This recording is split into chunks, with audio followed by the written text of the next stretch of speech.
provinsi yang masih bebas dari virus corona. Salah satunya Provinsi NTT. Mungkin tanggapannya? Ya, berdoa terus seperti itulah. Ya, berdoa. Tapi Pak Gub, ada berbagai aksi yang dilakukan oleh provinsi lain dalam mengantisipasi meluasnya virus corona, tapi NTT sendiri masih nampak masih adem-adem aja, tidak ada ini untuk Adem itu kenapa? Adem apa? Adem apa ya? Adem. Tidak ada ini untuk bandara dan Bandara tidak boleh tutup, itu kewenangan pemerintah pusat. Dan kita perlu obat-obatan, perlu APD, perlu macam-macam. Itu kewenangan pemerintah pusat dan itu tidak boleh karena itu fasilitas dibutuhkan untuk kita menangani segala hal.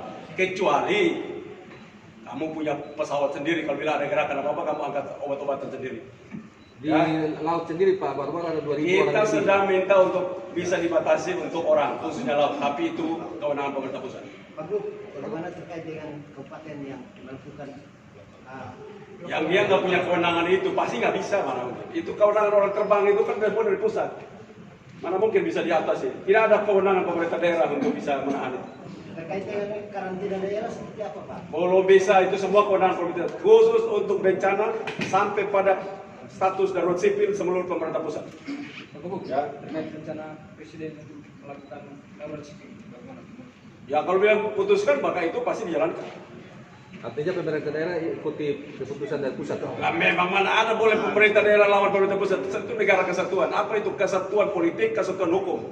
Itu namanya. Apakah tidak ada pertimbangan lain? Maksudnya kan sampai hari ini Penyelamatan kondisi dulu. sudah layak untuk kemudian harus darurat. Kau layak apa itu yang mau masuk? Mau masuk kau layak itu apa? Kau mengerti layak itu apa? Tidak soal jumlah yang Kau jumlah apa? Jumlahnya apa? belum ada Apa? di NTT ya. Jumlah apa? Jumlah yang positif. Positif. Mana ada positif sembarang Jadi kamu? itu maksudnya apakah sudah layak untuk melakukan darurat sipil? Mana ada darurat sipil itu tuh negara mau darurat sipil maka dia berlaku untuk seluruh republik ini karena satu kesatuan politik dan satu kesatuan hukum. Pak Gub, seperti apa persiapan kabupaten kota setelah melakukan telekonferensi tadi? Ya itu kan melanjutkan apa yang diinstruksikan oleh Bapak Presiden. Satu, pencegahan antara lain dengan physical distancing, social distancing. Yang kedua, kita menyiapkan seluruh fasilitas untuk apabila terjadi apa kita mampu melayani masyarakat dengan baik. Ruangnya baik itu tempat-tempat isolasi, ruang isolasi kita siapkan dengan baik. Seluruh ruang-ruang rumah sakit kita siapkan baik. Yang ketiga, dampak, baik dampak sosial maupun ekonomi. Karena itu dampak sosial dan ekonomi itu kita menyiapkan agar seluruh yang kerja harian, buruh-buruh yang oleh karena COVID-19 ini mereka tidak bisa kerja. Maka kita akan bantu dengan bantuan-bantuan sosial. Dan pemerintah provinsi siapkan 270-an miliar itu untuk menyiapkan, membantu para masyarakat seperti itu.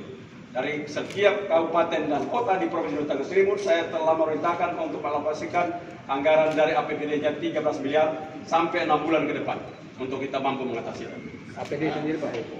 Alat APD sendiri Pak.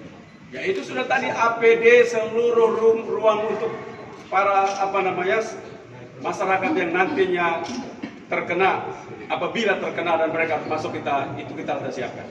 Pak Gub, itu kan ada harapan dari sejumlah pelaku usaha agar mereka diberikan dispensasi seperti hotel-hotel yang mendapat imbas dari corona untuk mendapatkan keringanan ya, biaya listrik, pajak, distribusi, parkir dan seterusnya. Semua itu sedang lagi dikaji oleh pemerintah pusat dan Bapak Presiden telah meminta untuk itu dikaji secara mendalam dan pasti ada keringanan-keringanan. Nah, apakah daerah juga memberikan kewenangan? Kita menunggu pemerintah pusat. Nah, maksud saya apakah daerah juga diberikan kewenangan untuk melakukan pengadaan alat pelindung diri sendiri? Oh boleh, kita boleh untuk kita sedang memesan itu. Kecuali hal-hal yang seperti alat-alat lab dan segala macam itu harus dilakukan. Pak Kapolda sendiri Pak, bagaimana mengawal instruksi Kapolri untuk mengamankan masalah ini Pak? Ya, jadi untuk instruksi Kapolri ini tentu polisi tidak bekerja sendiri, sebab kita berhadapan dengan masyarakat. Maka yang kita lakukan, kita bersama komponen yang ada di daerah, kita melakukan himbauan bersama-sama. Di situ ada beberapa pasal yang bisa kita terapkan, tetapi kita sedapat mungkin kita akan melakukan himbauan yang maksimal sehingga masyarakat menyadari bahwa ini bukan kepentingan negara semata tetapi juga kepentingan masyarakat. Apakah tidak ada pemberlakuan jam malam? Tidak ada ketentuan jam malam, yang ada adalah kita melakukan kegiatan menghimbau. Dimanapun ada kegiatan malam pasti kita datangi dan kita himbau. Di Kota Kupang masih ada terjadi kegiatan pesta dan lain-lain, Pak? Itu kita upayakan tidak ada lagi kegiatan seperti itu. Apa dibatasi izin pestanya? Tidak ada. Jadi setiap mengumpulkan orang dalam jumlah banyak itu akan kita larang. Pak Danrem, terkait dengan pengamanan perbatasan, Pak. Baik. Ini kan sudah tim Malaysia sendiri sudah melakukan lockdown. Bagaimana dengan pengamanan untuk jalur-jalur jalan tikus yang bisa memungkinkan orang bisa melalui lintas? Ya. Sejak dari terbentuknya gugus tugas di saat awal, kemudian juga menjalankan petunjuk dan instruksi dari pimpinan di komando atas bahwa mulai dilaksanakan penambahan personil dari Satuan Komando Kewilayahan ikut melibatkan diri dalam pengamanan di perbatasan, dan pos-pos akan diperbanyak. Artinya bukan ditambah dari orang luar, tetapi pos yang sudah ada sekarang ditambah jumlahnya dari organik yang ada. Itu yang kita lakukan. Sehingga jalan-jalan tikus dan lain sebagainya bisa kita kurangi. Ibu Ketua, ini yang terakhir. Para wartawan itu ikut membantu. Jangan OPD COVID-19. Kamu itu bikin orang takut. Kalian punya tanggung jawab juga. OPD itu orang duganya itu sana, itu datang dari mana? Oh, dari Jawa. Ya udah tinggal di situ dulu. Jangan kalau tambah COVID-19, ODP, orang dalam pengawasan itu. Orang dalam pengawasan artinya tidak ada apa-apa. Tunggu lihat kalau dia sakit. Orang sakit pun datang bilang bukan. Nanti kalau sudah COVID-19 terbukti, jangan ditambah COVID-19.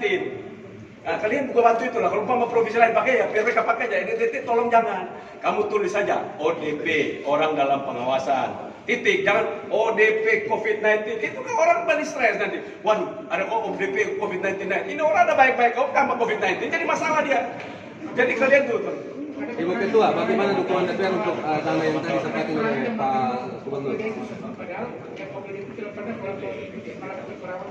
Bukan, itu bukan. Ini juga yang saya bilang, bagus juga itu. Jadi kalau ODP itu sudah, itu orang kan datang mungkin dari Jakarta karena lagi merah pandemi di sana. Kita bilang tolong untuk di sini dari Satgas dari bandara, tolong kamu isolasi mandiri. Nah, ini masuk dalam daftar. Lalu keluar ODP COVID-19 NTT. Ini kan tidak benar kalian bikin begitu itu. Betul, mungkin profesi lain bikin begitu. Kalau DTT ya mau jangan kalian bikin takut orang baca begini, aduh naik terus ini. Orang jadi stres. Nanti kenapa? Kalau orang stres, maka imunnya turun.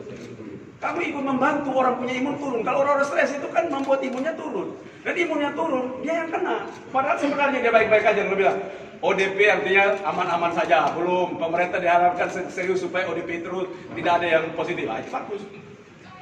Orang masuk PDP, pasien di dalam pemantauan COVID-19, tambah lagi COVID-19. Padahal ini orang datang sakit batuk, mungkin radang tenggorokan, atau mungkin dia puasa ada foe, atau dia apa. Ini kalian pergi tambah lagi begitu. Ini yang kalian gara-gara inilah minta tolong sebagai gubernur atau ketua gugus tugas COVID-19, saya minta untuk kalian mampu juga menjadi bagian membangun rasa optimisme dari masyarakat. Kalian punya tugas. Kami ini ngomong satu, kalau yang bikin dua, kami pusing sering bantu untuk. Jadi itulah, kami kalau harus bantu juga ya. Oke, terima kasih.